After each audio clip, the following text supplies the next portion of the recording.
Hey everyone, welcome to the KetonExpress Summit. Today we're here with Shawn Mynar and we're so excited to have her with us. She is going to be a wealth of knowledge, especially for women on a ketogenic diet. Let me go ahead and introduce her and then I'll let you say hi, Shawn. But Shawn is a holistic nutrition based out of Boulder, Colorado. She's a holistic nutritionist, sorry. And after years of chronic health issues, Shawn was able to regain complete health by changing the food that she put on her plate and the lifestyle choices that she makes and the mindset that she brings to daily life. And she now has made it her life's mission to help others understand and implement the power of using food as medicine, specifically with a high-fat, low-carb approach. And she has an online holistic nutrition practice specializing in women's health, autoimmune diseases, hormone imbalances, and gut health. So important. I love that she has that information and expertise she's bringing to us today. But she also teaches a group class called the Fat Burning Female Project that takes women through the process of becoming keto adapted with a safe, effective approach. She has two podcasts that we're going to talk about, the Keto for Women show and the Nourish podcast, where she shares as much knowledge as she can with the masses. She chronicles her own journey and provides valuable health information and tasty real food recipes on her blog at ShawnMynar.com. So welcome, Shawn. We're so glad to have you here today with us. Yeah, I'm so glad to be here. Thank you for having me. This is going to be great. Yes, it will. I'm excited. So tell us about your keto journey. How did you discover the ketogenic diet for yourself? Yes. So it actually started back quite a few years ago now in 2008 when I was diagnosed with my first autoimmune disease, ulcerative colitis. Mm-hmm. And for a while I was fine just taking the medications, doing what I should be, or my doctor told me I should be doing, and just didn't think much of it. And then I got to a point several years later where I just realized that there had to be some connection with what I was eating and how I was feeling. Mm-hmm. And so once I made that connection, basically, long story short, realized that switching to a real food paleo diet could do some really great things for putting this autoimmune disease into remission. I'd seen lots of success stories there. Yeah. So that worked for a while. That was several years where that did work, and it was great. I got a lot of resolution, not complete resolution, but I did feel quite a bit better switching to a paleo diet. And that's what got me onto this whole journey of becoming a nutritionist and wanting to share this knowledge with everyone, that it really can be this powerful. And then it started getting to a point where I wasn't feeling so good anymore, where random health issue after random health issue kept coming about. This was now about 2.5 years ago, 3 years ago, where just all of a sudden things kept popping up and I was doing all the right things. I was eating this great diet and working out. I was a personal trainer at the time. So I didn't understand what was going on and it didn't really make sense. Yeah. So lots of digging, finding resource after resource, going to doctor after doctor, and more of like a naturopathic functional approach. And I was finally able to determine, again, super long story short, that it was because of toxic mold exposure. Oh, wow. Yeah. So toxic mold had been in actually 2 homes that I had been living in, and just completely wrecked my health and really got my body into this really toxic state and super inflammatory state. So that's the key with that is that inflammation. Yeah. I mean, I just had chronic inflammation all throughout my body, including in my brain. That was one of the biggest ones that I noticed because one of the main symptoms I was feeling was brain fog, memory loss, not being able to concentrate, not being able to be in a conversation with more than one person at a time. Okay. Like I remember being in the at a brunch with all my friends, and I just remember being like, "Oh my gosh, I have no idea what they're saying." So it was just like I'm chuckling because I feel that way. I have 4 kids, and sometimes I feel right. I don't think it has anything to do with like, what is anybody saying right now? Yeah, totally understand that. Yeah, it was just like, what is happening? So it turns out that it was my brain was just really inflamed from being in this toxic state. Yeah. So once I realized that, and once I just started really thinking about all the symptoms that I had, it made sense for me to go ketogenic. So at that time, I had been a nutritionist for some time. I knew what it meant to be keto, but I had never done it myself and just not really taken the next step to find out that much more information about it. So that was my cue to do that. And that was about 1.5 years ago now. And I'm one of the fortunate ones, which we maybe can talk about in a little bit later that felt it pretty quickly, which isn't the case for everybody, but I was one of those people that felt the benefits quickly. Within a couple weeks, I was like a whole new person. I love it. And it had really changed, a lot in my life at that time, because I went from being super sick to actually being able to get through the day and feel good. And that was huge for me. And so, I made some mistakes. I didn't do all of it all that great. And I learned from those mistakes. And that's really what kind of led me to want to start teaching this specifically for women, because some of the mistakes I made were specific to that, which we'll talk about. So. And we're going to talk about that. Yeah. So will you tell us, just for our audience that may be wondering, what was the big difference between the paleo diet that you were on and the ketogenic diet? What are the differences between the paleo diet, and specifically what did you find? The amount of fat. Okay. Which is huge. I see this all the time. Women thinking, I'm eating a paleo, high fat, low carb diet, but I'm not feeling these changes, and this is people in general, not just women. And I'm not feeling the changes. I still feel tired. I still have brain fog. I'm not seeing any weight loss, blah, blah, blah. But it's because it just kind of happens that when you're paleo, you're not eating as much fat as you think you are. Mm-hmm. And especially if you want to go keto, that's a whole different level of fat. Yeah.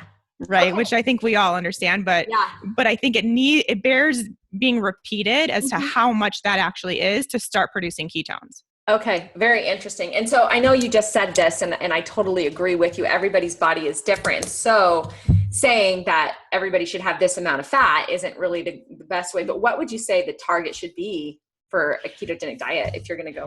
Yeah. I mean, that is super hard. And I'm also not one that promotes using MyFitnessPal or counting macros or counting percentages all that much, just because the clientele that I work with, the community that I work with, they're coming from pasts where they've dieted a lot and they've been stuck on MyFitnessPal for years. And it's just really a negative thing anymore. And I want this, I'm very passionate about keto becoming a lifestyle, because I firmly believe that it can be, and very easily too. And so I don't like to give these percentages or whatever, but I will say, and I'm okay if you need to use something to track for a little period of time, and then so you get an idea for your own body, right? But I also have this really awesome way that I like to think of it that doesn't involve that, which is basically just looking at your plate. And if you look at your plate, or you think about your food that you're eating each meal, I like to say, if you're eating, say, 3 meals a day, breakfast, lunch, dinner, then each of those meals should have at least 3, preferably 4 servings of fat. Okay. 3 to 4 servings of fat with each meal. And what is a serving? So that would be obviously a tablespoon of oil, half an avocado, a couple eggs, and I think that fattier cuts of meat could count as half to 1 serving too. Okay. Handful of nuts. It doesn't have to be, again, super strict. Eating the lard, right?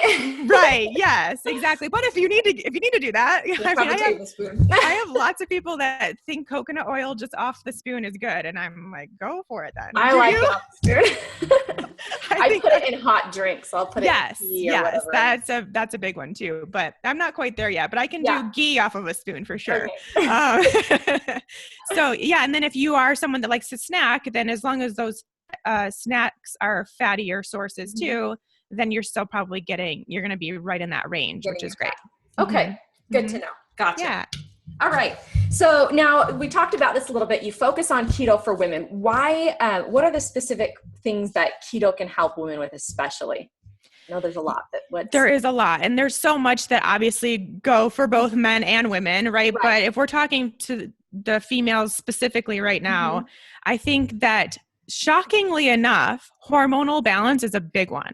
Balancing your hormones is huge. And the reason I say that it's shocking is because if you Google that, or you're on some sort of keto, whatever, you may hear that people or women had problems with their cycles when they went keto. Okay. And so then it's like, maybe this isn't good. It's keto's fault. Yeah. So it's like, what's happening? Now, what I've found time and time again, when I actually look at those things and hear those stories, is that they weren't actually in ketosis. Okay. So that's the difference, where it's like, is it just low carb, or are we actually getting into ketosis, producing ketones, eating enough fat, that kind of thing.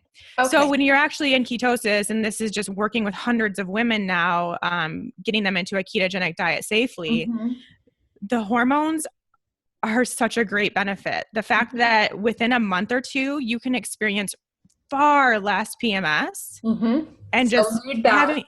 yeah, exactly. And just not having cramps and not feeling terrible right before your period, not having these cravings, all that stuff that we're used to having. Yeah. And it just kind of is like, oh, well, it's just this thing that happens to us ladies. No, it doesn't have to happen. And quite frankly, it shouldn't. Like, that's Yeah. not how we're built. We're not built to have this entire week where we feel terrible every month.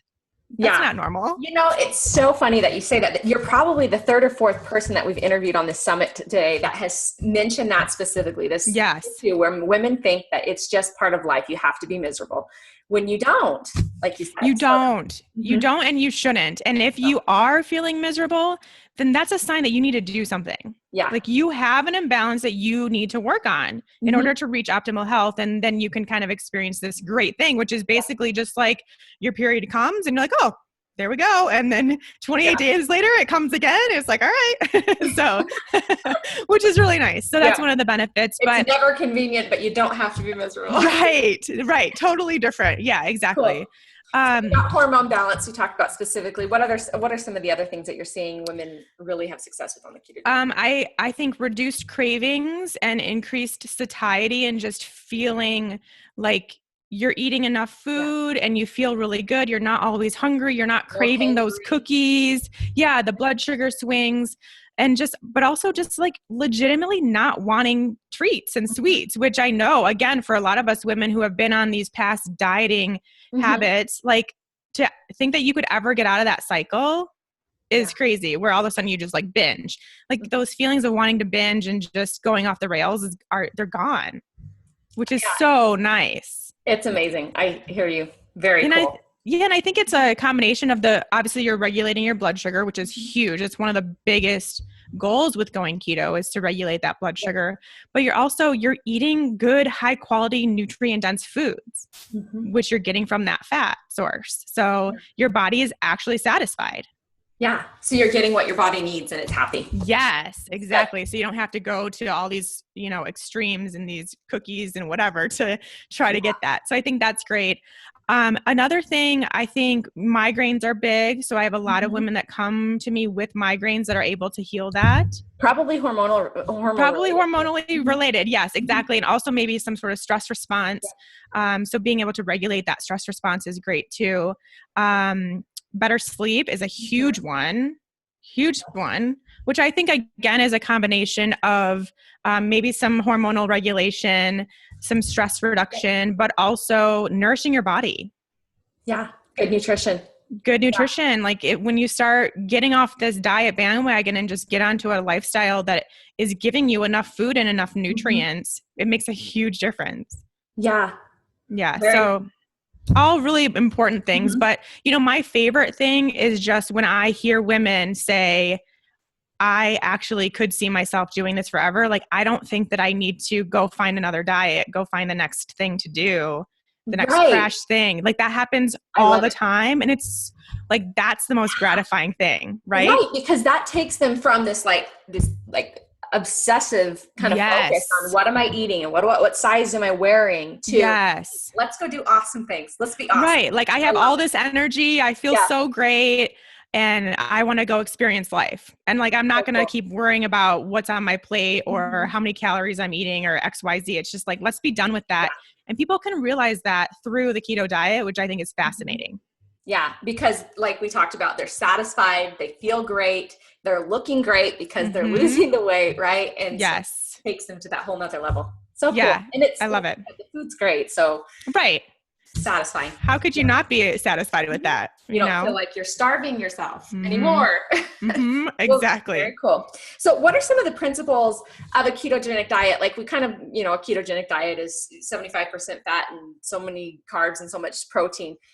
Beyond that, what are some specific principles of the ketogenic diet or the ketogenic lifestyle that apply to women or that you would found through your experience? I think there's a couple things. First of all, and they all kind of go back to this. Let's not think of this as a diet thing. The first thing is eating enough food.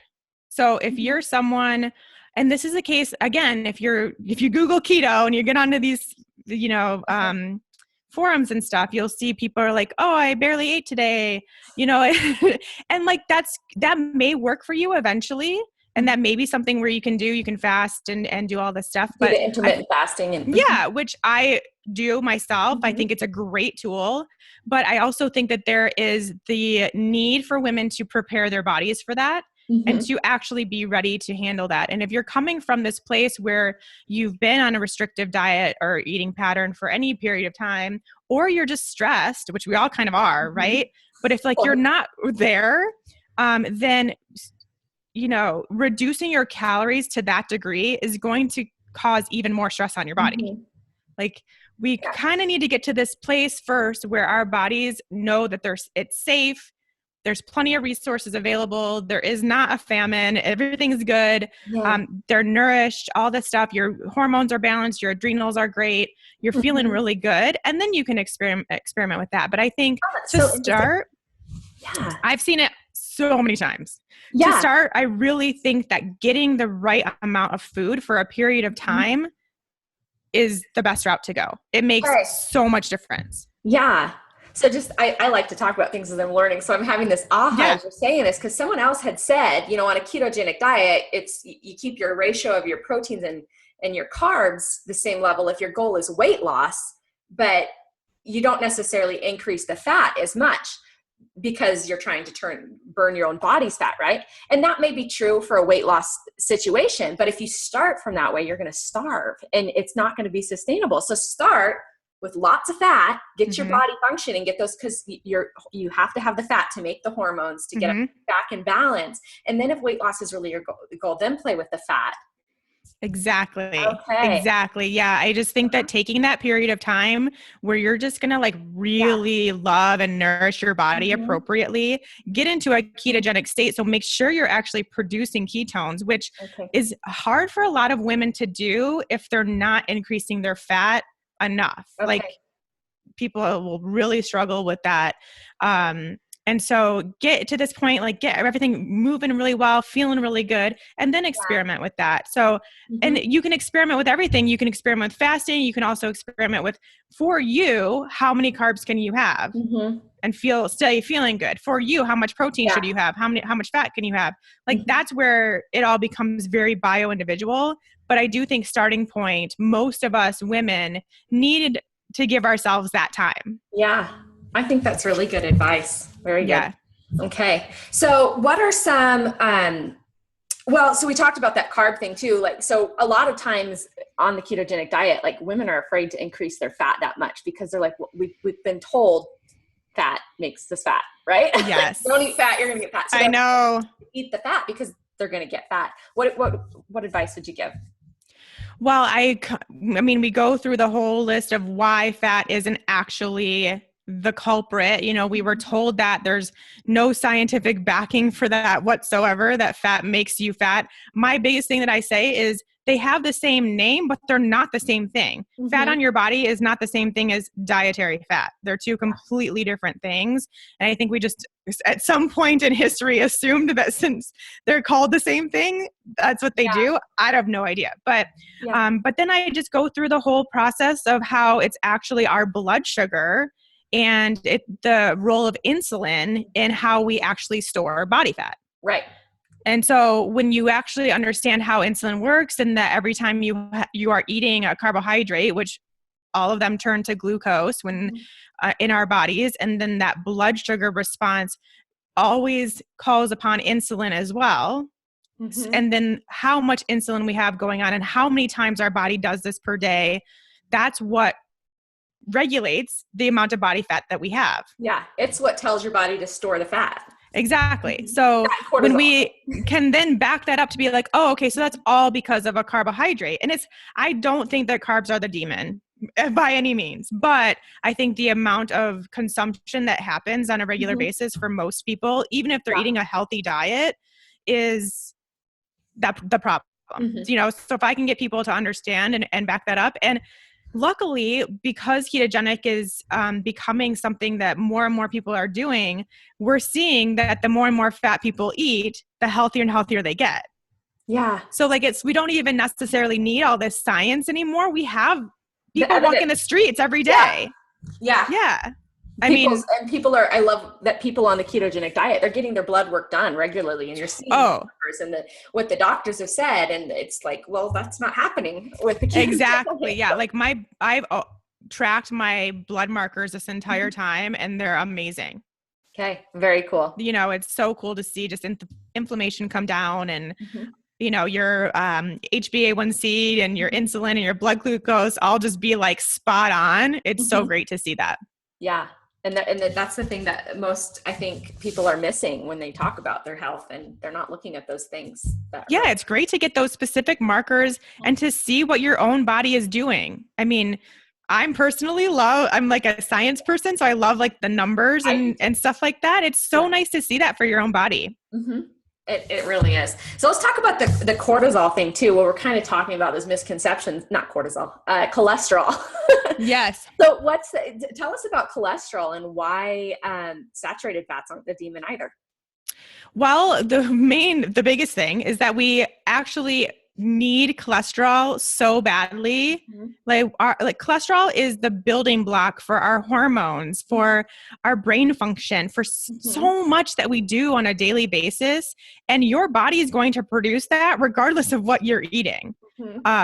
So we have a tight regulation on our cholesterol. And, it's definitely just been one of these things that's been totally misconstrued in the traditional medicine world, where total cholesterol under 200. And if it's not, then you need a statin. That's just crazy to me. Yeah. Just total craziness. And I just came back from a low carb conference, and there was so much talk about cholesterol from doctors in the medical field here, even in the US. And it's just not, there's specific research showing that the cholesterol markers do not have any correlation to heart disease. Like fascinating. No correlation whatsoever. Yeah. And no matter how many studies you do, it's not that. Yeah. It's not that. Time to move on, isn't it? It's just time to move on. And it's so hard for people to do. It's like, no, you actually can have butter. Yeah.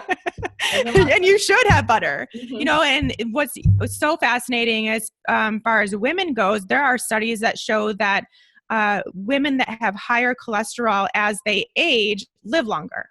Very cool. So it's not, keep going with it. Yeah. And not to mention, again, how it affects your hormones and your fertility and all of those things. So. Yes, exactly. So we need that. Not only do we need a higher level of cholesterol for those things, but you will also find that if you go into a ketogenic diet, those numbers aren't really going to change that much. Yeah. Because again, like I said, your body is regulating that. Your body is going to make sure that you have what you need. And that it's there for you. And it's a really good thing to have cholesterol in your body. You need it. Absolutely. Like you said, it's in every cell and in your hormones and in your brain. So very important. If we're trying not to eat it, our body is being deprived of something it needs, right? Exactly. Yes, exactly. Okay. So talking about supplements, what supplements do you recommend for women specifically on a ketogenic diet? What would you recommend that we make sure we're getting in addition to some of our foods? Right. So, I mean, there's probably some of these apply to men too, but just I think anyone going keto definitely needs to support their liver. Okay. And this is really important because if you don't have really good liver function from the get-go and you start eating more fat, then you're not going to be digesting it very well. Yeah. And let's talk about what's harmful for your liver for a minute. Like if you've been consuming the standard American diet, your liver's probably been damaged due to the sugars and the alcohols. I mean, and any of us just living in 2017, we all get exposed to so many toxins on a daily basis. So even if you are eating really clean and you're having organic veggies and grass-fed meats and pasture, which I highly recommend, especially if you're going keto. But still, if you're using like traditional house cleaning products, and either not making your own or not getting a really green organic kind, just that kind of stuff can really harm your liver. But even just, drinking alcohol, all the normal stuff that we hear about. But yeah, anything that your body doesn't see as something that it knows has to go through that process through your liver of, detoxing from it. Okay. So making sure you support the liver then. Are there specific supplements that you recommend for that, or is it just more of a process? Well, both. I mean, I love the process of supporting your liver, which can be done just by eating lots of leafy greens, getting lots of like citrus fruit, which may just be like putting lemon in your water or something like that. Even root veggies, which if I know like people are like, how can you have root veggies when you're keto? I'm not someone that thinks that you can't have carrots or beets on occasion in your keto diet. So but if you're that, then don't do that. But anyway, you can also do supplements as well. So dandelion's a really good source. That's really good for your liver. Any sort of bitter thing would be really good to cleanse out the liver. Milk thistle, ginger, garlic. You can get all these too in one nice capsule if you want to just do that and take a liver support. But I get everyone I work with on a liver support just so that you make sure that you're supporting your liver, because I don't know if people know this, your liver is responsible for producing bile that then gets stored in your gallbladder and goes to breaking down your fats into fatty acids in the digestive process. Right. And so it's also involved in the process of making ketones. Exactly. Yes. Right. And so so you also need good liver function for that. But if you aren't properly breaking down fats into fatty acids, then you're, first of all, not getting the benefits of having those fatty acids. So it may be harder to produce ketones. So I see a lot of women have a hard time like getting any sort of ketone reading, but it's just because they're not totally breaking down their fats. And so as soon as they start supporting that liver, they'll see a difference there. So yeah, I think that's really important. And then everyone should be on some sort of electrolyte support. Because of the kind of water displacement that happens when you lower your carbohydrate content and increase your fat content. So when you make this transition into ketosis, you lose water, which is great because that's why a lot of people notice this like immediate weight loss and water weight. You lose some water. And so you want to make sure to continue to get this nice mineral balance in your body, which is so important for just how you feel in every regard. And actually, if you start taking this before you even get going on the keto diet, then you will notice a lot less keto flu. Okay. So the symptoms of tiredness, headache kind of won't happen. Yeah. Yeah, so it will be much reduced. So what are the biggest minerals that people need to worry about in those electrolytes, just so that they know what to look like?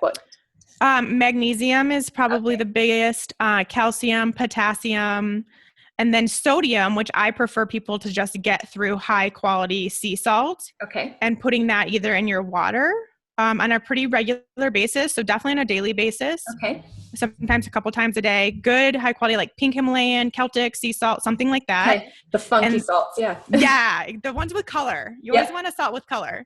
And that I prefer to just get that in through that way. And you can obviously salt your food and everything, but drink some of it too. It helps so much. Yeah. And then you can get a good electrolyte support in just one pill form.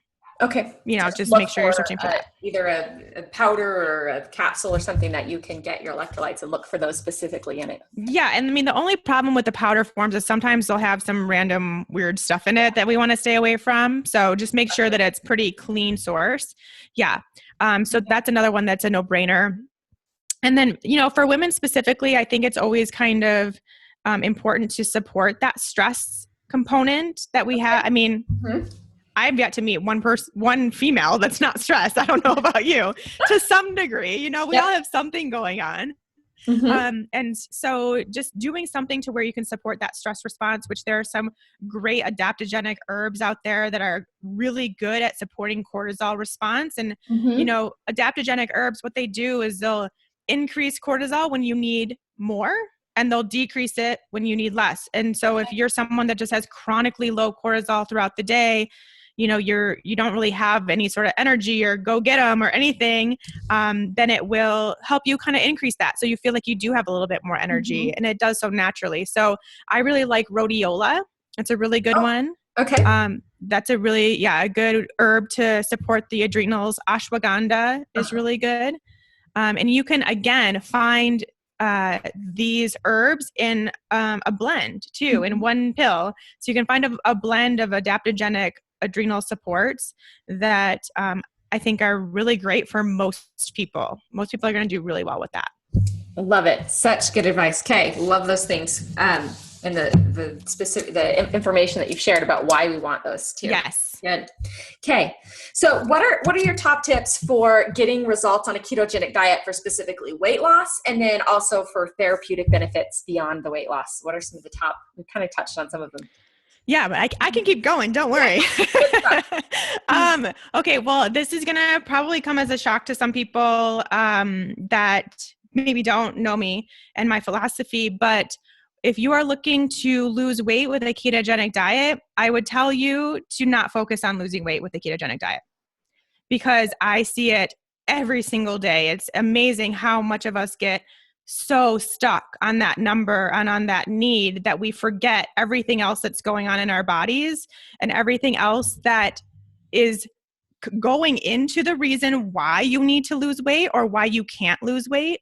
And so we focus on this like diet. I'm doing everything right. It's not working. I'm producing ketones. I'm doing all this.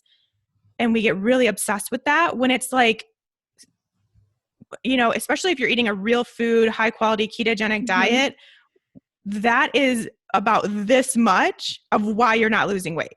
Yeah. Or what may be going wrong or why you're gaining weight or whatever. And when there's so many other factors that come into play for us women in our weight loss goals that we kind of forget to think about. Like, for instance, if you're stressed, good luck losing weight. Yeah. Cortisol spike through the roof. It's not, you're going to have a really hard time, let me tell you. And you're going to get frustrated, and then you're going to get more stress, and then the cycle will continue and it will be, hopeless. So that's where I really love to teach women that yes, you are doing the right thing food-wise by going ketogenic, and the things that you probably need to heal within your body in order to lose weight, they're going to heal with a ketogenic diet, which is so awesome. But are they going to heal tomorrow? Probably not.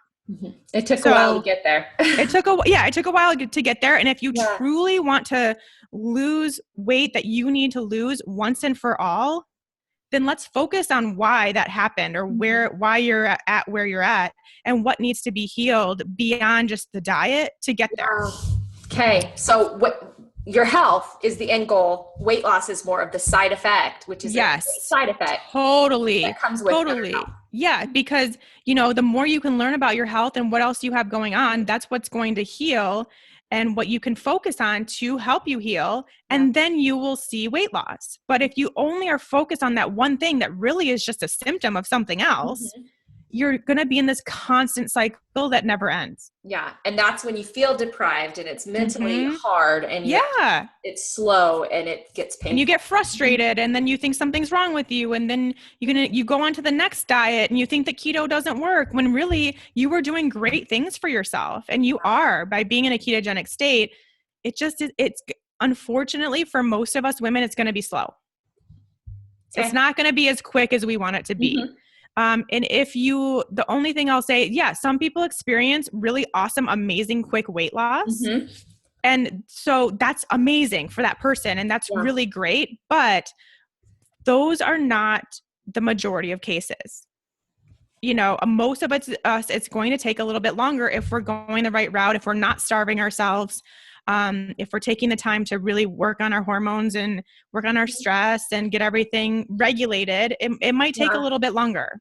Yeah. But in the long term, it's more sustainable as well. Yes. Because don't you want to do this like for one time and then be done with it and just be able to like go about your life and not have to be on the scale every day? Yeah.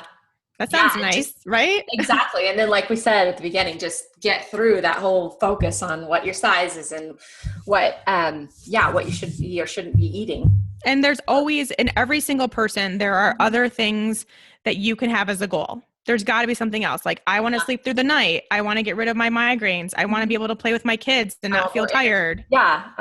Yeah. So you can always think about that stuff and use those as goals and those as success stories. I love it. It's very good advice. Okay. And so switching gears a little bit then, what advice would you give for getting the most success in terms of therapeutic benefits from a ketogenic diet?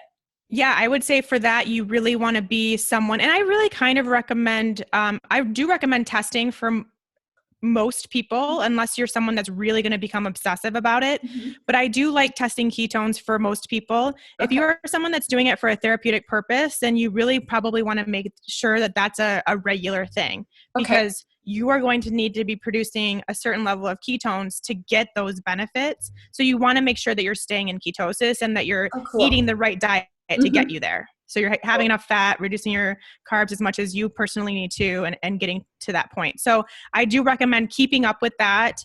If you're someone that's doing it in a therapeutic approach for a blood sugar situation, like diabetes, prediabetes, insulin resistance, anything that, you're working on there, you definitely also want to test your blood sugar pretty regularly, fasting glucose, and then postprandial. So that means 1 hour after a meal and 2 hours after a meal, and keep kind of a track of that a couple times a week at least. But then also, go to your doctor pretty regularly and get your blood markers all tested. And that really goes for whatever you're trying to work on. If it's a cardiovascular situation or inflammation or whatever, just really get into a good rhythm to where you can get your markers tested pretty regularly so that you're seeing what you're doing is working, and what maybe some tweaks you have to make, or just getting more information about your body. So you're kind of taking control if you do that, right? Instead of just, I don't know what's going on, I'm trying to eat what people tell me to eat, right? Exactly. It really is empowering when you get that information about your body and you learn how to read it and understand it, and then you go back and you see some improvement. Then it's like, oh my gosh, I'm doing it, So I just think getting more information about your body, and you can do a lot of that at home, like I said, which is great with the ketones and doing your own blood sugar results and that kind of thing. But then get whatever you can through whatever medical practitioner you're using. Okay. Oh, I love it. Okay. Such good stuff. We could just keep talking. Like you said, I know. Just because you are a wealth of information. So I want to tell our audience where they can get more of this from Shawn. So tell us about your podcast. You have 2 of them. Yes, I have 2 of them. The Nourish podcast has been around for a long time, and it's just a friend of mine and I chatting about all things nutrition. And then the Keto for Women show is specifically me talking about the ketogenic diet as it relates to women's health. And a lot of times I'm answering questions or having guests on, and just kind of getting some more information out there about how we can make this work and make it a lifestyle and feel really good and do it all. So that comes out once a week, and you can find it anywhere that you listen to podcasts. Yep. So go to iTunes or to the Google store, wherever it is that you find your. Okay. Awesome. Exactly. And on Shawn's website as well, we're going to put a link there. You want to tell them about your free gift as well, Shawn? Yes, I do. So I am, first of all, not much of a cook. I will say that. I'm definitely not much of a baker. But then once I switched into a ketogenic diet, I was like, well, I feel like I need to have a little bit of a, plethora of things I can choose from when I want a baked good. Yeah. So then I just started making all of these treat dessert recipes that are keto friendly and taste really, really good. And I love having that around. Now, I'm not someone that thinks that keto treats should be something that you're doing all day, every day. But when you need something, and then we're coming up on the holidays, like we're going to want some cookies and whatever. So I have a free 10 recipe keto treat ebook that I'm happy to share with you all. Okay. And we'll put the link to that here with the video so people can go get that on your website. Thank you so much for sharing that. Of course. Yeah. Well, Shawn, it's been a pleasure to have you on today. And I love the wisdom and the insight that you share specifically for women from your own experience and from helping others as well. So thanks for joining us today. Yeah. Thank you so much. It was really fun. It was great chatting with you. Yes. And thanks to our audience for joining us on the Ketone Express Summit. We'll see you next time. Have a great day, everyone.